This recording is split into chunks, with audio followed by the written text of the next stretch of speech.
സോളമാ, നീ എന്നെ നാറ്റിക്കരുത്. വന്ന് കയറും മുമ്പേ കപ്പിയും മീൻകറിയും ചോദിച്ചു. കുറച്ചുകൂടെ കഴിഞ്ഞ പട്ടച്ചാരായും ചോദിച്ചാ അതും കണ്ടുപിടിച്ച സമ്മതിച്ചു സാറേ. അതാ എന്റെ ബ്രാൻഡ്. ഒരു 200 മില്ലി അടിച്ചില്ലെങ്കിൽ രാത്രി എനിക്ക് ഉറക്കം വരില്ല. കോളനിയിലത്തെ പതിവുകളൊന്നും ഇവിടെ കിട്ടില്ല. കോളനിയിലൊന്ന് പോണം. എനിക്ക് എന്റെ കൂട്ടുകാരൊക്കെ ഒന്ന് കാണും. ഒരാഴ്ചയായി അവന്മാരെയൊക്കെ ഒന്ന് കണ്ടിട്ട്. ഓ, കൂട്ടുകാരൻ പറയണ കേട്ട കളക്ടറും ഡോക്ടറും ഒക്കെയാണ് നിന്റെ കൂട്ടുകാരൻ തോന്നും. 1-2 ആഴ്ച ഇവിടെ കഴിഞ്ഞാൽ മതി.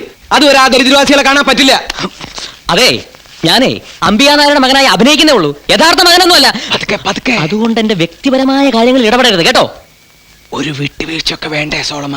ആട്ടും കാട്ടും തന്നെയല്ലോ പറക്കി തരണേ. കാശല്ലേ കാശ്. എന്തോ പണത്തിന് വേണ്ടി മാത്രമല്ല ഞാൻ ഈ കള്ളക്കളി കളിക്കുന്നത്. അതുകൊണ്ട് പണത്തിന്റെ കണക്കൊന്നും എന്റെ അടുത്ത് വേണ്ട കേട്ടാ.